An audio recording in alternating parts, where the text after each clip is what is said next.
Welcome back to our last session, the afternoon session today, in which I will invite our trainers, Aisha Rafana of the Samaria Foundation and Reverend Scholar Bayua, who because of health reasons is joining us online, of the Center for Christian Muslim Relations in Eastland and the St. Paul's University. They and students or participants of the training that we did yesterday, the findings, the insights, the questions, and overall the discussion that they had yesterday. On that, after that, we will follow with the session. And that will be the day's recap. Thank you very much.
Good afternoon. Okay, my name is Zena Ali. I was in Group B. Aisha being our trainer. Presentation on RMP training program at Tangaza. Our question one was, what is your understanding of interreligious dialogue? Number one was sharing of ideas between different religions. Understanding of different cultures and religions, mentally coexistence between religions, respecting different religions. Okay, about understanding and sharing ideas is different religions like Christian, Muslim should share ideas on how people should come together and do something. And on understanding is when you understand somebody's faith, to know how you get about together, how you will relate. When I understand your religion, you know how to relate with me.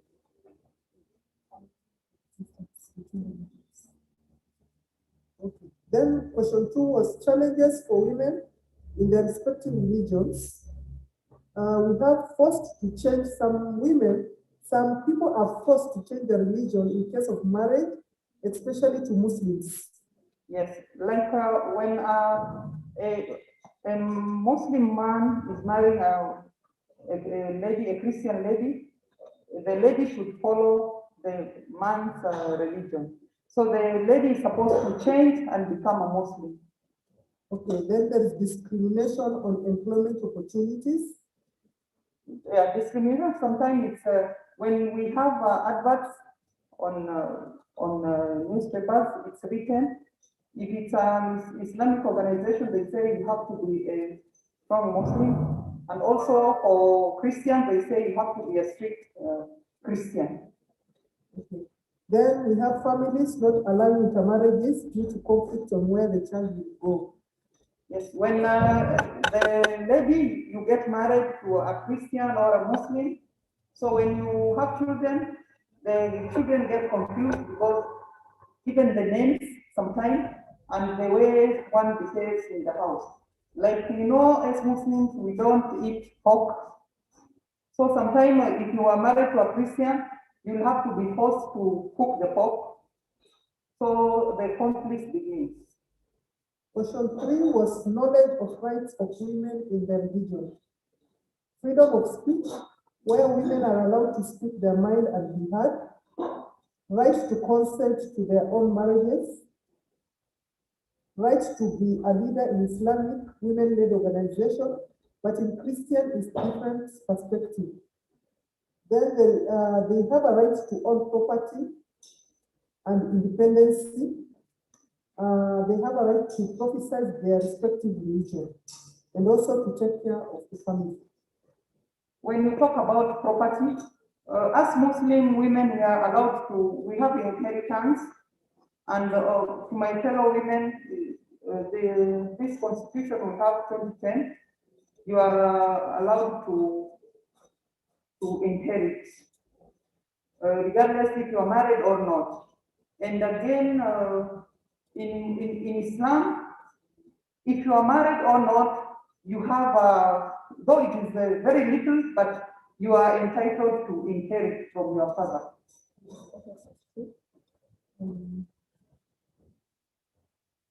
Okay. Question 4 was women rights in Kenya and conflict between rights and religion. We have family, wife inheritance.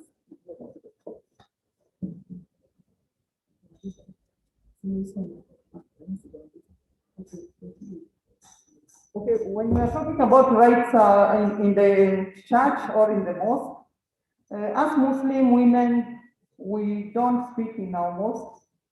What you can do, you can go to the mosque and pray, and it's not a must. It's said the better place is in the house. So it is not a must for a Muslim woman to go in the mosque. And for the Christian, I don't know, because we were talking to Matthias, he was telling us that even if we have women who are reverends, who are nuns, who are sisters, but there are some things they don't do at all. So they are just there like flower. And you see, as Muslim women, whatever you can participate, the best you can do in the mosque is to clean. You do cleaning you just clean the mosque, but you cannot speak anything, but you can do from outside. Maybe if you have some views, you can talk to the imam and maybe she can talk on that. But Muslim, you cannot talk on it at the mosque. But still, I see Christian women preaching. So I don't know why they say they don't have the best platform. So I don't know what to do. And there was a lady here yesterday, a girl was saying that Muslim women, they don't speak in the mosque. And I was asking her, suppose she's given opportunity, what would she say? And she never answered. So I don't know what Muslim women would want to do in the mosque, because we go to pray. And if we have, nowadays we have YouTube, we have social media, whatever someone or preaching you want, you will get from there. So what you need is just some awareness. Okay, question 4 was women rights in Kenya and conflict between rights and religion. Then we have 5 points. We have family, wife inheritance, hijab wearing, Islamophobia, and then sex.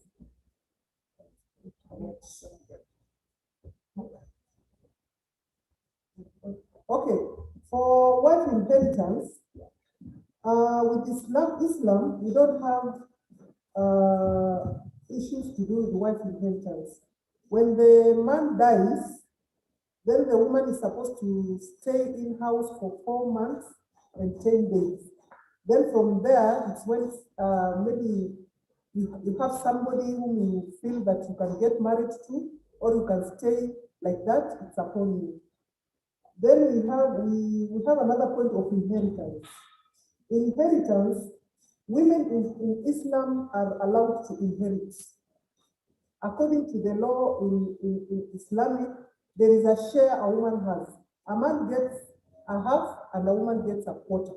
So if your parents die, then the woman has a share. Not likewise in other society whereby you get equal shares. So we normally see that the man is above a woman, and they will believe that that woman will get married and get out of that homeschool. About hijab wearing, we remember back in our country here, there was that wave of why should girls go to school with hijab, Muslim children. And I think we had imams advocating for that. And I can see right now some schools are allowing children to go wearing hijab. Islamophobia. What we meant by that is it was like when during those days of terrorism, whenever somebody sees a Muslim woman wearing, covered like the way she's covered, when you just enter a matatu, people will say, whether you shoot it, because they feel that maybe you've carried some bomb or something, you know? So we wanted to remove that one from people's mind that Muslims are very peaceful people. Whenever you see a woman dressed like that, it does not mean she's a terrorist. Then it came to, we talked about sex. In Islam, when a woman gets married, legally married to a man, you are not supposed to deny that man sex. Likewise, in another way, that when a man wants you, you say, no, me, I'm tired, I cannot do it. In Islam, that one is not allowed. You will be cast, according to the Sharia, they say that that woman will be cast the whole night, from night to dawn. So you are not allowed. It is just the way you can communicate to your husband and show that I cannot do this because of 1, 2, 3. But not that denying until you start fighting over it. That one is not allowed. The role of a woman in religion. Okay. What I can emphasize again on inheritance, if I'm married, I have children. If I lose my husband, if I have a son, my son, I will have, the inheritance is more than mine, and I'm the mother. It's supposed to be like that. You can prove me wrong. Just things are the mother will get less than, if I have a son, my son will get more than me. That is in Islam. And about hijab, Islamophobia. There was a time I was along the mall. I was just wearing, in fact, I was just wearing this black. Then I was with my cousin.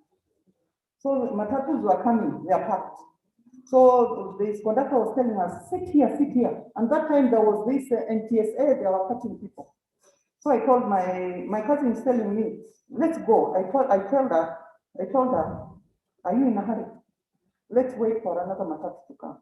So another empty matatu came, and we sat behind the driver. So when the matatu started moving, so two people started talking. They didn't know I understand Kikuyu. So they started questioning. They said, you see, I don't know what this lady wanted to do. Because this lady was telling her to go, and she was telling her, are you in a hurry? So they talked like for 10 minutes. When they stopped, I just stand back and look at her, and I told him, what were you saying? You think you were talking Greek? So he stopped the vehicle and he alighted. So I was left with the conductor. So you see that I don't know what they thought I wanted, and I didn't want to go to a packed matatu. Then I can share with you. I have my sister. She travels a lot. So when she wears these what do you call it? The flag, Kenyan flag. We have this big made, the Kenyan flag. So she's in one of the airports. So she goes. So after they've taken off, the pilot, there were two pilots. They sent one of their hostess. Tell that lady to come. So my sister was asking, where should I go? They are calling me. You know, it's a pilot, and the aeroplane is up. So my sister said, my God, if I go there, what will these people think? And I'm a Muslim, you know, whatever she was saying, you see, I'm a Muslim. When I go in to the pilot, what will people think? Are you going to attack? You know, people will think that. So my sister said no. So one of the pilots came. He stood and told her, come. So she went to say, oh, you know, you're a Kenyan. I've seen this. That's why I want to talk to you. But you see, there is that. When people see you going there, they'll think maybe you've gone to attack. So I don't know what you'll do to that mentality to go. Because even me, I'm afraid. Sometimes when I go somewhere, I'm afraid because what will people think? But my question is, should I lose my identity because of people? I cannot. Okay. There was this second session in the afternoon. We were talking about the role of a woman in religion. We looked into a woman should educate her children on religion, allow them to learn different religions. A woman should act as a role model, take care of the children and take them to church or mosque. A woman should also give guidance. In Christianity, a woman is also allowed to lead in prayers in the presence of men, unlike Muslims. Yeah, in Christianity, as I said, we have women who preach. We have Bishop Margaret, Bishop Margaret Wanjiru. We have this human. So it depends with the followers, but as I told you, Muslim women, they don't preach at all. They don't preach at all. But when we have such gatherings, sometimes when we organize gatherings, so we have a Muslim woman who can sometimes even we lead prayers, we do some gatherings, we share. It's called da'wah. We do some Islamic preaching. So a woman can do amongst the Muslim women, not together with the men. And also, to teach your children about religion. I had a friend of mine, we know each other for a while. So me, I normally go to church. So there's a church somewhere. You know, most of the people sometimes they have churches in a building, not necessarily in a church, in a structured church. So when I went there, so that child, it was like a 5-year and another like 9 years. So I told the children, let's go. So I told them, where should we go? And they say no. So I went. Downstairs there was a supermarket. So I went, I bought crepes, chocolates, biscuits, then I brought. You know, since that time, that child, when those boys, they see me, they run to me. And they had very bad mentality of women wearing the hijab. So you should teach at least your children. And also you, sometimes you just make friends with children for them to understand you. And to understand you, not the clothes you are wearing, but to understand who you are at.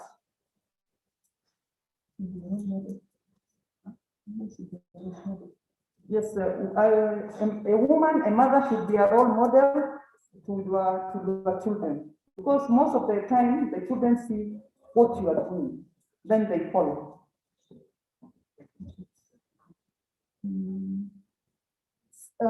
Then section 2 was space for women in religion. Space for women in religion. Women have space to preach in churches. That was related to Christianity.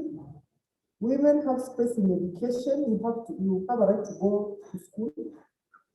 For the children, as you are growing up, your own father has to make you a role model, or your parents.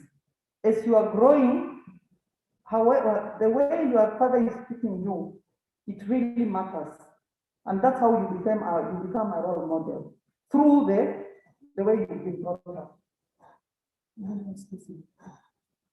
Yeah, fathers taking you to school up to high level, not only secondary, also to college, for you to be a professional. Okay, a woman is also a very special creature from the nature of what they are doing by siring children, taking care of the family. They work very hard and they go even extra mile. Yeah. Then question 3 was IRB as a space for female empowerment in religion. What was the recommendation of IRB? The recommendation should be given to IRB for female empowerment in religions. We've seen that IRB should open forums to educate women, that is in seminars, use of social media, and having an online presence. They should make it easy for all women to understand. An example in rural places, to translate issues in their own languages.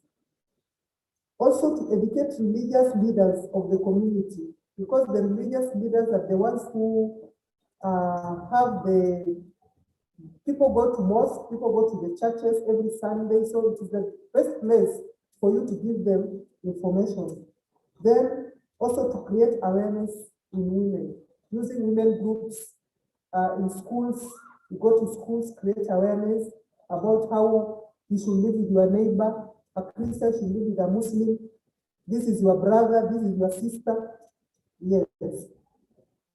Then question 4, how can interreligious collaboration of women be improved? So just to add on the previous question, even if you are born like 10 of you, but your neighbor is the most important, because before those 9 come to you, the neighbor is the immediate who can deal with you. So regardless of the religion, and in Islam, neighbor, regardless of the religion, you're supposed to honor the neighbor and to at least to have a good relation with your neighbor. Okay. How can interreligious collaboration of women be improved? How can we improve the relationship we have with the different religions? One, using religious leaders, like I said, we need to use the pastors, the imams in the mosque, use the teachers in schools to help us educate our children and the society. Then we say use the existing environment to enhance the relationship. Existing environment is the where you live. Use that environment. You have neighbors. Live with your neighbors in peace. Talk to them nicely. Help each other. If you don't have salt, you can go to your neighbor and ask for salt. Not necessarily that person is a Muslim or is a Christian. Okay, then we use platforms in schools to educate children. Use institutions like churches, I've said that. Then use of sports meeting, competition, and community dialogues. It's also very important. You can add something. Yes, you see, like when you say we have like sports, like the area you are living, you organize like tournaments for children under tender age. And again, the parents, as she said, we use like this chamas. This chamas is when we have most of the women now, they are having those, they are meeting and they are sharing, they are doing this table banking, whatever. So also we should have the parents and also the children to have such activities. Thank you for listening to us.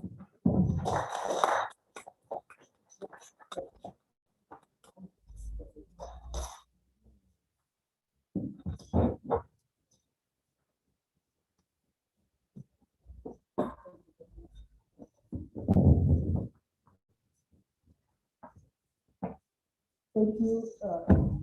Thank you so much for that beautiful presentation and the hard work that has been going on since yesterday. For those who participated, collaborated, we appreciate so much.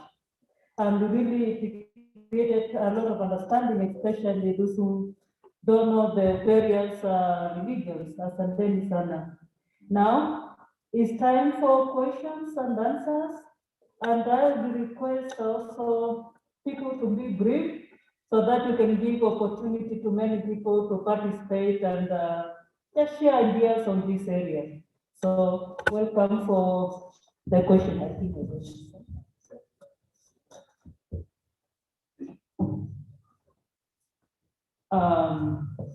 I'm not sure at what time is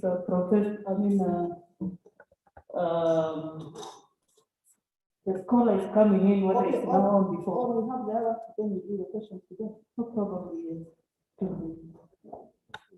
Let's continue to this. Okay. So welcome, scholar, Reverend.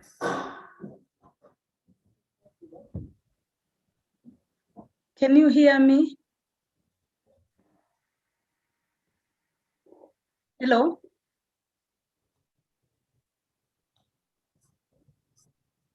Can you hear me?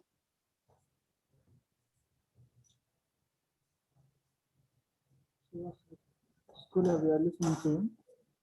Am I audible? We can't hear you. Hello?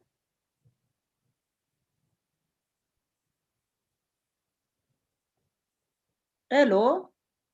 Scholar, Yes?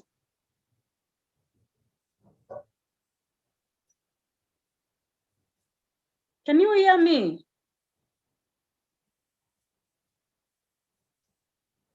we are listening to you.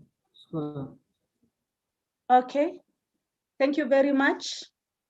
I have Anne, who is at the ground. Of course, I'm coming to you from my house because of a challenge Hello. of my health. And so we have Anne, who will also be with me. I don't know, Anne, where are you? Okay. I want to bring our responses or our findings. I'm Scholar Wayua, the coordinator for Christian-Muslim relations in Isli, a project of St. Paul's University. And of course, I'm bringing to you our findings from women, religious women, specifically Muslims and Christians, with the different women and groups that we met, and of course, came up with our findings. Just to start is that women have been, for a long period of time, they have been objects and not subjects for a very long time. And of course, within religion, which is embedded in cultural beliefs and practices. So these are the findings from Muslims. We are not able to hear you, Scholar. Hello? Are you able to hear me? We are still unable to hear you, sorry. Could you mute and unmute yourself? I have unmuted. I've unmuted and I can hear you clearly. Hello? Hello? Can you hear me?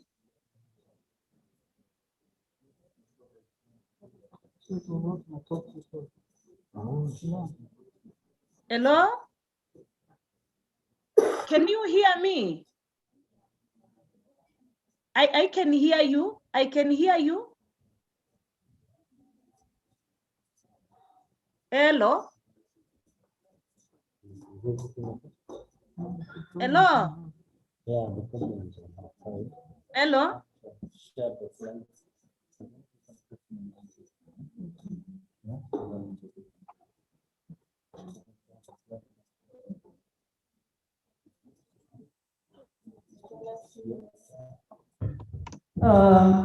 As we wait for Scholar to maybe the technology to work out. We can have questions on the presentation which you have just heard, and our sisters will help us. So you're welcome with any question on the sharing which you have just had. Karibuni. As we did the other time, you can come in front and then you ask from here. You're welcome, Sister.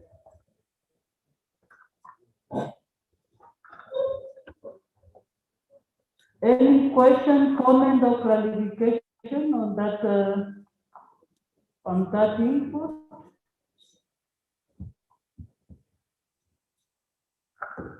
Maybe I have one question for you. You shared with us the challenge for especially Muslims. You spoke more of the women when you enter Matatu, the discrimination and this negative perception. I wonder whether at the grassroots you have any interfaith or interreligious dialogue where you're trying to create this understanding between both Christian and Christian women and Muslim women. Okay. Why I'm here is because I've been in interfaith. There is a Universal Peace Federation. I'm in the interreligious. So that's what I'm doing on the ground. But you see, even if you do it on the ground, though there are some challenges with the neighbors also, but also sometimes you try to see how you can fit.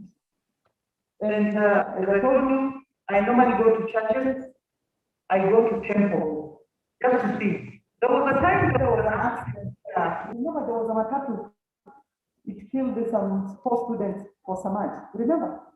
Langata Barracks, you remember? So we normally have interfaith with that Samaj. So normally I go with Ambassador Zamchada. We normally go together. So there was a service, funeral service that day. So Ambassador Zamchada could not go that day. So I had to go alone. I told you there was a hall like this.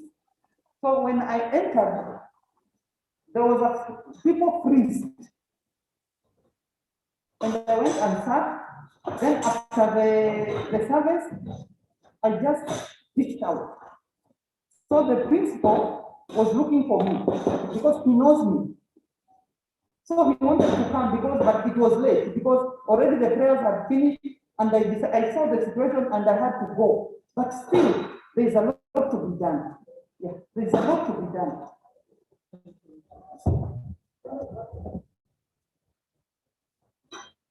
Okay, I can add something on that.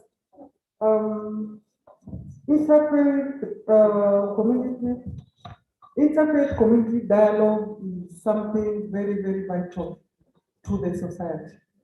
You could see when Corona came, our president had to call an interfaith prayer. Why? Because we wanted to give ourselves to God in all religions to come and participate on the problem which was ahead of us. So interfaith, we do it at the grassroots level, talking to the people who we have on the ground. We normally have different faiths coming together for prayers, exchanging ideas of how we can live together. Thank you. Thank you very much. There is a lot to be done. So it's my responsibility and your responsibility. Thank you so much. Any other question to our sisters on that presentation they have done? Any question before we go to the next group? If no, maybe Scholar and our group is ready. I can hand the microphone. I don't know what to do. Hello, So our sister, please. hello.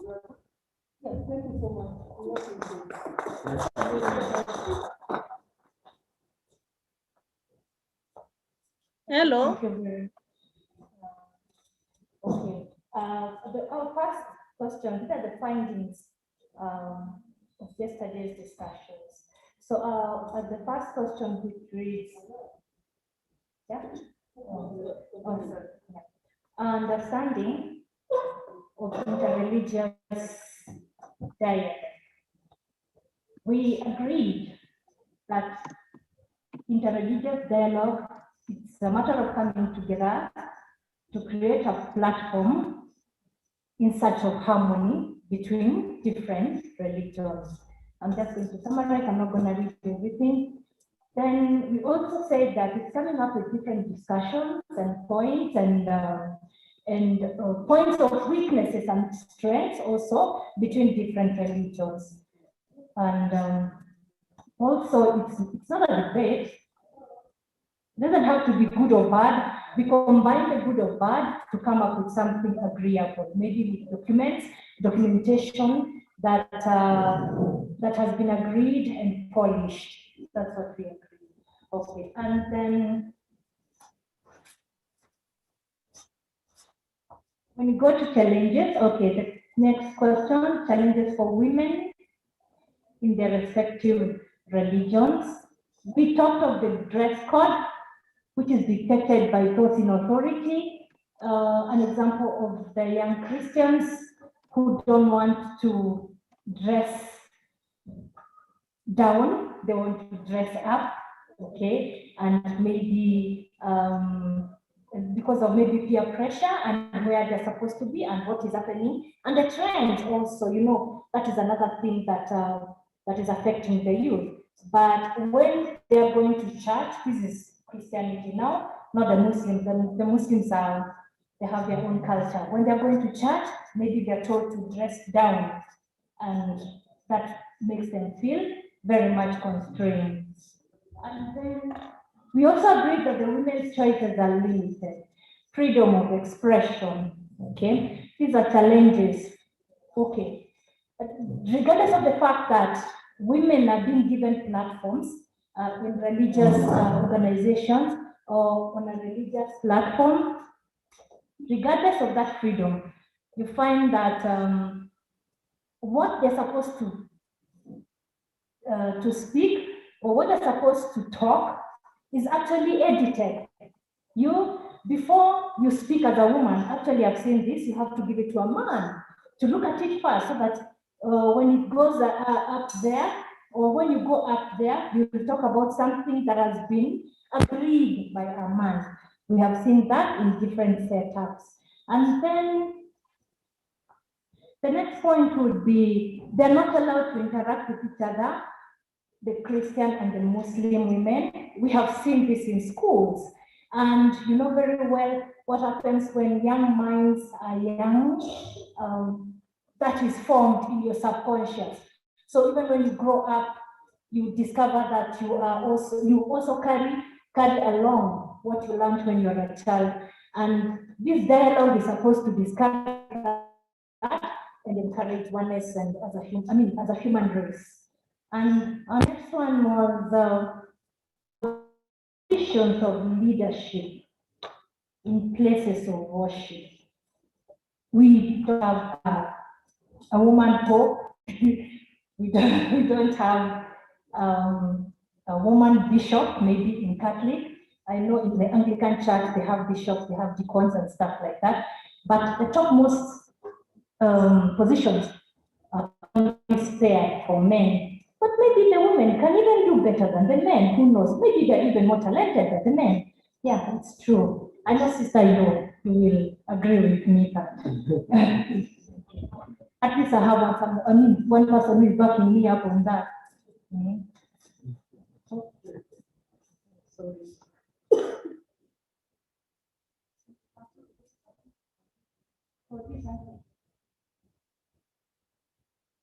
Okay. Okay, when we talk about the knowledge of rights of women and their religion, okay, we also agree that women have a right to hold a leadership position in church or mosque, a freedom of choice between right or wrong. They can actually even choose whom to marry. Lately, we can agree with that. And then they have freedom to education. This that is being brought up, you can see that even in the most, in the marginalized communities. Because of that right, every child, every woman, every little girl at least can go to school. Someone also said that the only right to Islam for women is when she is married and not when she's married and in her house. When they step outside, when they step outside, they have no rights. That is a bone of contention because someone argued that no, even if you're given the freedom, you have nothing to speak. You have nothing to say. I totally disagree with that because sometimes you're constrained and you have things to talk about. Sometimes you have ideas which you would have shared when you are out there, but when you're constrained, maybe you cannot speak. Okay, our other question will be section 2. What is the role of women in religion? We said women, a woman is a pillar of faith. A woman is a pillar of faith, and being a pillar of faith means that if a woman is not working well with the family, if a woman is not being as a tool, to spread peace, if a woman is not there, looking after the well-being of that family, whatever rules and laws of religion that have been set up, actually they will not be followed up, and you will not see any follow-up maybe from the men, simply because men don't have time, okay? And simply because maybe men are not so much in touch with the community as a woman. It's a gift that women have, we cannot even contend on that. We cannot argue on that. So a woman being a pillar of faith means if they can hold up a family together, then they can hold up a society together, and a community, and the whole country, and the whole world. So if we use women for interreligious dialogue, you can imagine how strong the world will be, okay, and how peaceful the world will be. Okay, we say they are used for the objects of they are the objects of the implementation of the religious laws. They are also a center of communication. If something actually goes wrong in the family, I'm using a family setup because without family, there's nothing actually. Without family, there's no religion, right? Sure. So I'm using the family setup. So if a woman is used as a center of communication, when something goes wrong in the family, let's say, you'll find the man scolding a child, and whatever happens to that child, the decisions they'll not make the decisions to be good or to change with a sober mind. But a woman has the capacity to convince this child to either be better, to follow the religious rules well, because they know how a child behaves, because the first touch of a child is with the mother, so they understand them so well. So the communication that happens between a child, a woman and a child, regardless of that woman is a biological woman, mother, yeah, or a guardian, actually they have a better touch with them.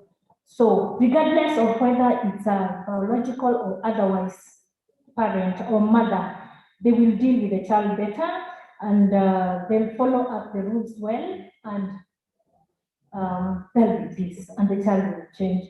So when we say the role of a woman in religious space is mainly over children and other women, okay, that is the role of a woman actually. We also say women act as teachers of religious etiquette and respect. A woman is a role model. When we look at how women are behaving in a certain setup, people will always behave the same way the women are behaving. Women are neutralizers. When something is wrong in the society, women actually behave in one way and the society will act the same way. That's why we say a woman is a role model. The next question was the space of women in religion.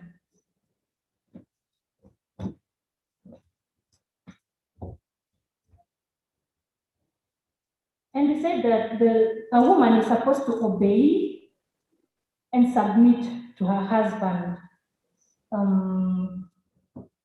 That is her space.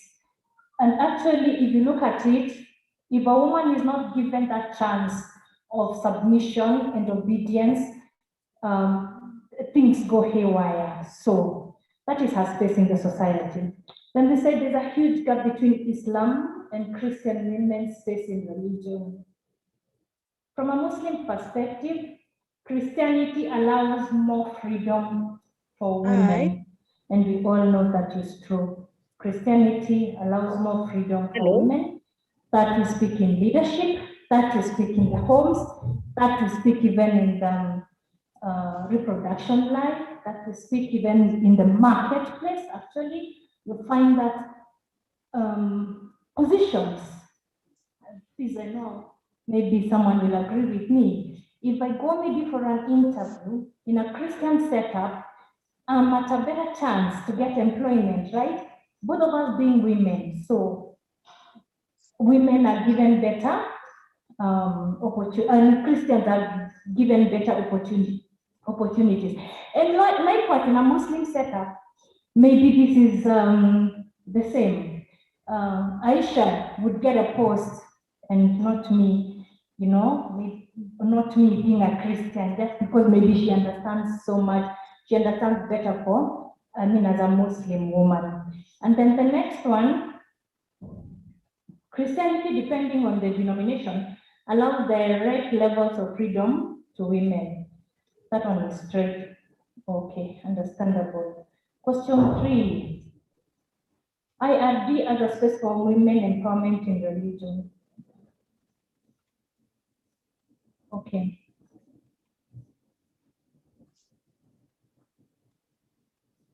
Hello. Okay, IRD is used for reaching out and sensitization and making information accessible, especially to the women in the grassroots. And then it is also a tool for creation of awareness and exchanging of programs exchange. And then it is also used to unite women of different religions and sharing of different skills with each other. And then we have the last one. How can interreligious collaboration of women be improved? We said creation of forums, workshops, using electronics, print and social media to reach out to people. And then creation of women-driven income-generating projects to bring women together, attracting women to IRD through practicing what we preach in IRD discussions. That would be the end.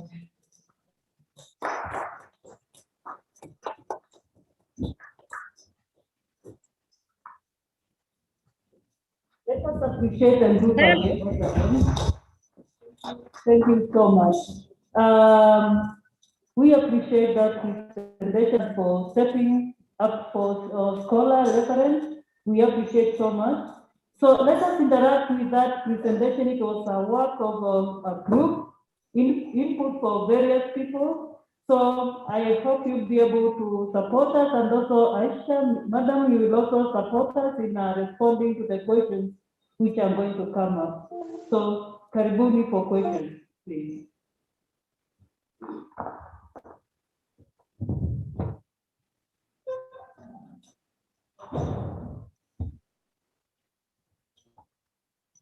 Welcome for questions. Or comments, questions, comments are welcome for either group.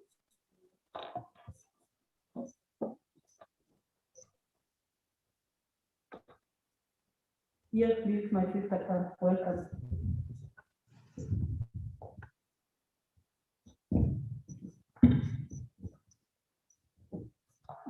Afternoon. My name is Fatima. I would like to comment on my sister here said, a woman, the only right she has is in her home. Of course, that's not true. When it comes, it's not like Islam doesn't allow women to speak for themselves. It's not like you are told only to speak in your houses. No, it is like, let me say, maybe your husband is mistreating you. You have a right to speak up because you are not his slave or something. You are allowed to speak out. Even the Prophet ﷺ said, one lady once came to him with a problem. So if you have the only things which you are not supposed to take outside is maybe about your bedroom. That one you are not supposed to take out. But if someone is mistreating you, maybe your husband, you have a right. Okay, speak for yourself. It's not like you only have a right to speak in your house. You can go out there, speak out your mind. Maybe people don't know you well, they will know you after speaking. Yeah. Thank you so much for that clarification. I wonder if you have a comment on that or.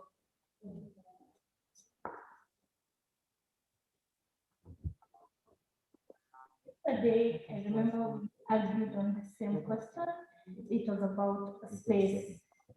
The question would be what the content of your speaking. And yesterday we were talking about religious matters. Yeah, it was based on religious matters, but not personal matters. Because personal matters, they're also categories, yeah. These are Catholic courts where you can go to. There are also places, I'm sure, where maybe a Muslim woman can express herself. But yesterday, I believe this was based on the religious matters.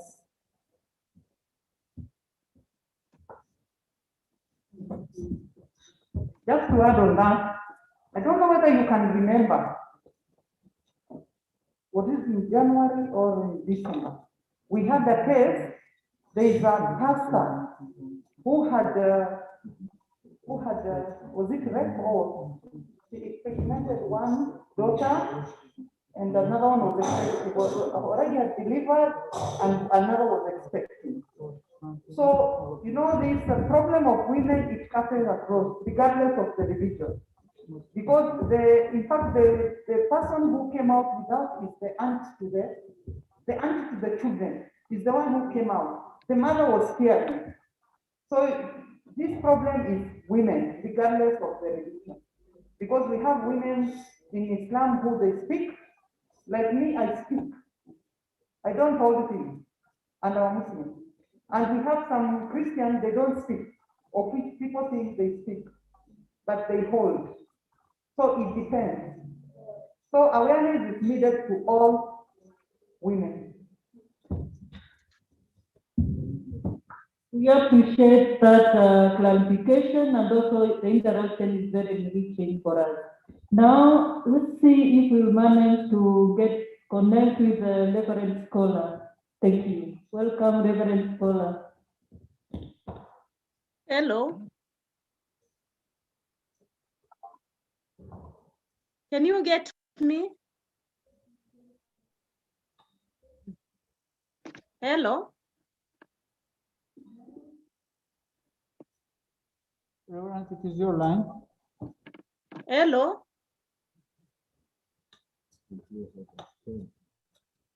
Can you hear me? Hello. Hello. Reverend? Yes. Yes. Hello. Yes. We can hear you. Can you hear me? Can you hear me? We can hear you. Okay. Thank you very much, and sorry for that. I've just followed, and of course, that is exactly what we said. What I want just to comment is that for a very long time, of course, women have been the objects and not subjects, especially in the religious context, whereby it's not per se the religion, but it is embedded with culture and cultural, with cultural practices, beliefs. And of course, that is exactly what we said.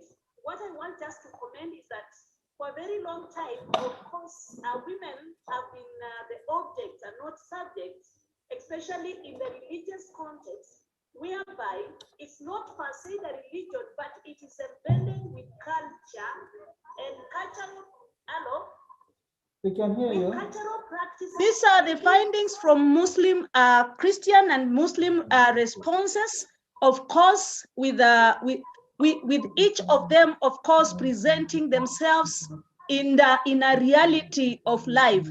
And the whole idea, what of course Anne has shared, is that dialogue, interreligious dialogue, is not a debate. It is actually it is actually coming together and talking and sharing things that can help each one of us, of course, to peacefully coexist. And the whole idea, what of course Anne has shared, is that dialogue, interreligious dialogue, is not a debate. It is actually it is actually coming together and talking and sharing things that. And therefore, religion and the religious scriptures may not per se be, they may not be, of course, hindering women from doing many of the things that, or maybe creating space for the women. But the way they are interpreted, and also within the cultural practices, beliefs, and perceptions, sometimes they may deny women space.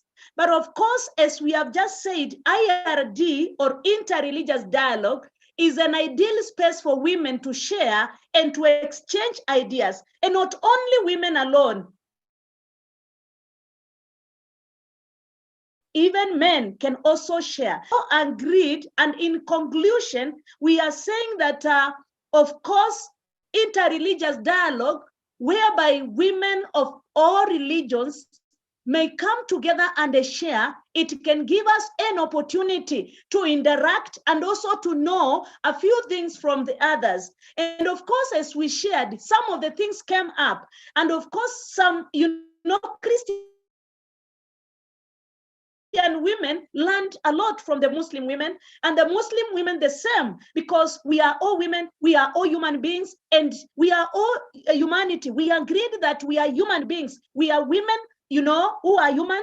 We bear children, and we also, enlighten the world. And we just agreed and say that, as you have just heard, I may not go through everything because Anne has presented our ideas, just to say that there is a huge gap between, there's a huge gap that needs to be filled, and women need to be given a space that they may, of course, interact together and they share, and they come out of different cocoons that they may be in, and of course understand one another, share with one another. There's a point about women being, Christian women being in positions of leadership. And yes, I would say, for example, myself, I'm a clergy. And of course, I'm also, a clergy to a level of energy deacon.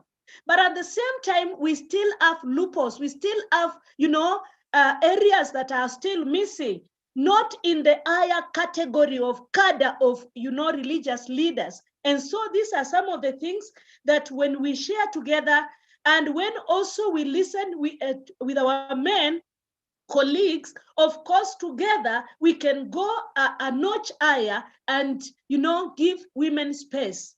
Thank you very much.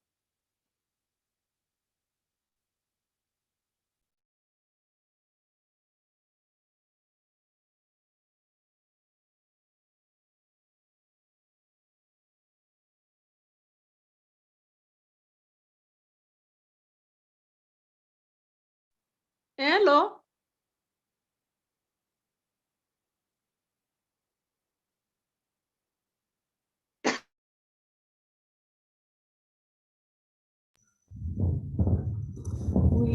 we appreciate Reverend Scholar. I don't know whether she's hearing me or not. I'm not sure with this technology. So can we appreciate her?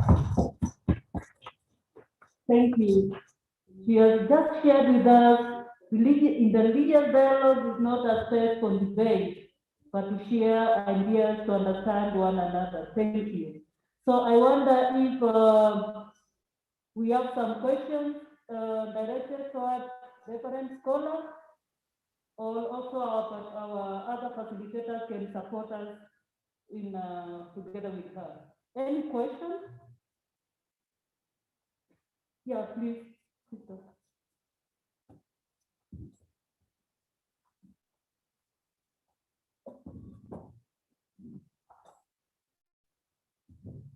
Yes, if I may ask.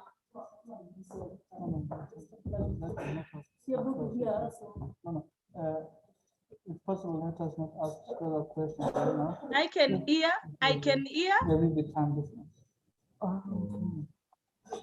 We can share the question among ourselves because we have several people participating in that forum yesterday. So you can post the question to the group and then you can share your comment. Now, if I may ask, this interreligious dialogue, where we have the Muslims and the Christians and the other religions, we find that there are some conflict resolutions. Like, there are some rights me as a Muslim woman, according to the law of the Sharia, I'm not supposed to do. You see? Are we going to step on those laws because of we want that peaceful coexistence between us, the Muslims and the Christians? Thank you very much for that enlightening question. I wonder whether, do you think Reverend Scholar can respond to that? I think the question was very clear and then one can probably participate in that. It is. In Muslim tradition, there are some laws or some regulations, as well as in Christian. So when both come for interreligious dialogue, and there are things which maybe a Muslim woman is not supposed to do, or a Christian woman is not supposed to do, are you going to step out and break these laws for the sake of this dialogue? I wonder, yeah, sister, please. Thank you.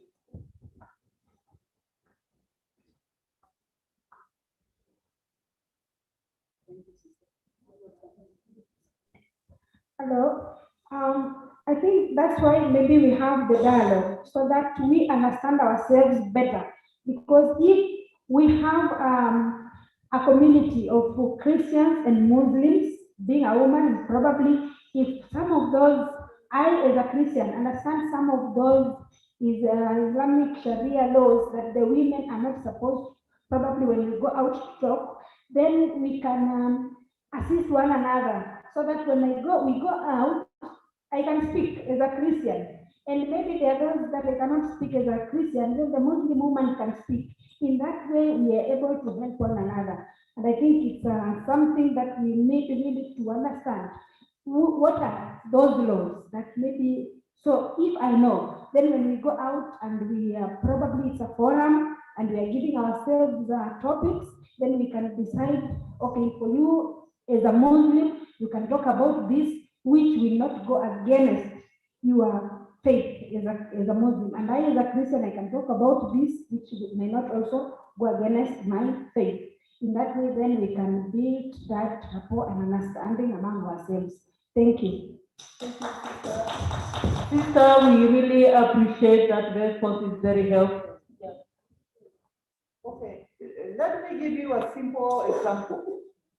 A Muslim woman is not supposed to shake a man's hand. Do you understand that? Christians, do you know that? I'm not supposed to shake a hand. Maybe I shake hand with my husband, with my father, with my brother. But somebody who can marry me, I'm not supposed to shake hands. But there are some who shake, there are some who don't. It depends on you.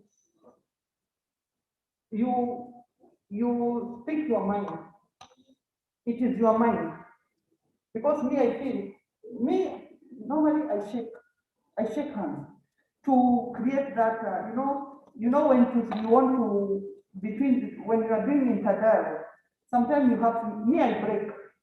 And that God will judge me because he knows my heart.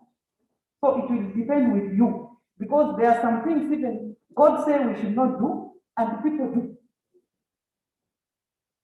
So it depends with you. And everybody has, my faith, maybe I'm 60, you are 70, you are 80, it varies. People are not the same. I think I've answered the question. Thank you so much. Yeah. We appreciate all this input, and as the two sisters have shared with us, the purpose of interreligious dialogue is to understand one another, to understand the rules in Islamic religion, to understand the rules in Christian religion, and it is not forcing either religion to accept the other religion rules. Is to understand and find, despite these differences, how can we live together in harmony? Because most of the interreligious wars, religious-based wars, is because people do not understand each other. Like you shared with us, when you see a Muslim lady, you think they are terrorists. But the purpose of this religious dialogue is to create that space where we will understand each other, we will know each other, and we will respect each other despite our differences. And I think that is what we are hearing each one of us share. And I think at this point, we have come to the end, unless there is a burning question. And it is supposed to be Father Innocent, and I don't see Father Innocent around, so Father, you can help us in this process. Thank you. So you're welcome as Father Innocent comes.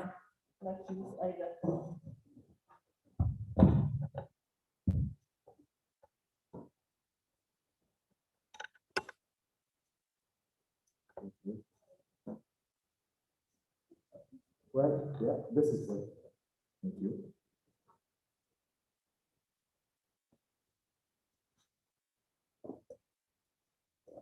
Well then, thank you very much is the first word. And I would like to say, my dear brothers and sisters here present in this room, and also our online followers, a heartfelt gratitude for the whole week. But before I say a few words to those, I would like that we give a clap to the group that have been working, the group of ladies that have been working yesterday until today, and have shared with us their experience of training or of lived interreligious dialogue that brought up issues of adamant importance. Congratulations. Now, we have come to the close of a week-long commitment to human fraternity. It's very interesting to see where your debates, your findings at the grassroots level, the experience level, issues that are of adamant importance, that can be part of the problem and also part of the solution. So actually, that is the hope that has moved Sheikh Al-Azhar and Pope Francis to declare together human fraternity. This week, we have dedicated it, Institute for Interreligious Dialogue and Islamic Studies here at Tangaza in Nairobi, to a moment of reflection, not just the talking, because these two big leaders of the two big religions in the world have not wanted only to talk. They have wanted us to move from the talking into action. That's why it is both a call to joint action and to solidarity for this human fraternity. That it may move from idea to becoming a reality. It's for the world, for peace in the world, and for the good of this world. And therefore, this training that began yesterday and finishes today is a beautiful seal of this week. That indeed, human fraternity is no easy journey. It requires a lot of sacrifice, a lot of commitment. And I like our sister's question. As a Muslim, I am bound by boundaries. When coming together threaten those boundaries, what should I do? This brings back onto the forefront the whole purpose of speaking together, interreligious dialogue, which calls, and we have seen in our debate, for intra-religious dialogue. If we are led to talk among ourselves, between Christians, between Muslims, between Hindus, so much, to reflect about the challenges that faces each individual religion vis-a-vis that quest of humanity for a universal fraternity, we surely will find solutions to our challenges. That's the whole purpose of this coming together of Sheikh Al-Azhar and Pope Francis. And this document that has accompanied us, that we have analyzed throughout the way, Fratelli Tutti, is to tell us what we already know, that in truth, in humanity, we are all brothers and sisters. Just enough to turn around, look at your neighbor, and you will know that essentially we are all brothers and sisters. This document starts there and sends us back to work for that which we all know is, especially in our contemporary conditions, whereby all differences have come together. No one can deny the fact that the world is diverse and is bound to be diverse. The question is, how do you bring that diversity to be that beauty that God has willed? Thank you very much for your contribution. That leads me to the time of thanks. You know, IRDIS, the Institute for Interreligious Dialogue and Islamic Studies, is a venture that is brought forth by both the Missionaries of Africa and Agiamondo, represented here by Matthias, and Susan joins in also to work toward not only the evangelizing mission of the church, but also the contribution of the church to world peace. That is what has brought this institute to be and which is developing. Surely you will hear from our website the program, the academic program we propose for this purpose. So thank you to all our partners, especially for this week.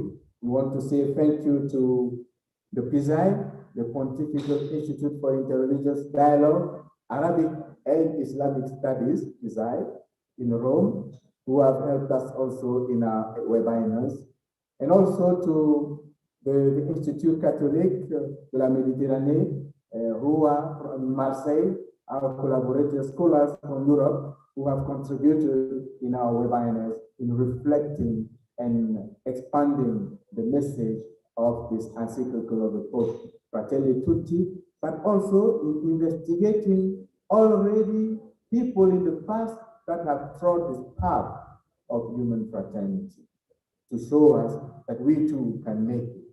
And it's our time for our contemporary time.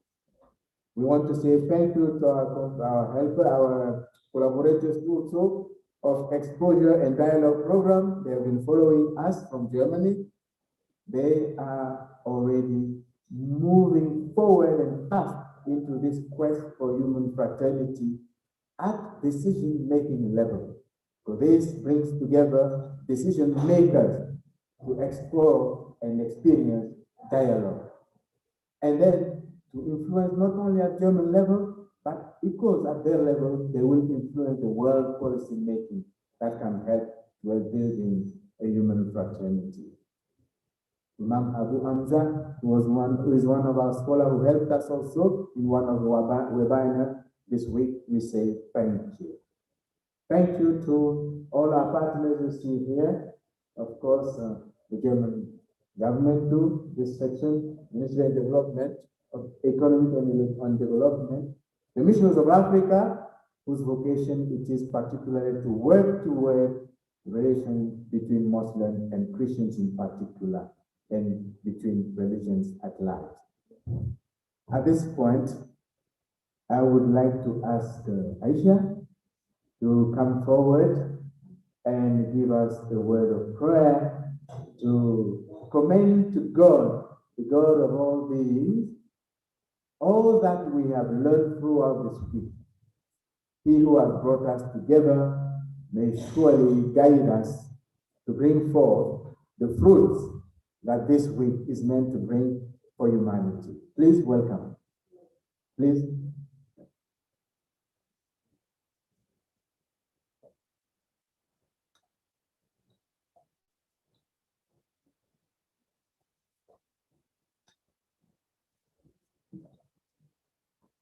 Good evening. My name is Hassan, and I'm in Arabic. الفاتحة بسم الله الرحمن الرحيم الحمد لله رب العالمين الرحمن الرحيم مالك يوم الدين إياك نعبد وإياك نستعين اهدنا الصراط المستقيم صراط الذين أنعمت عليهم غير المغضوب عليهم ولا الضالين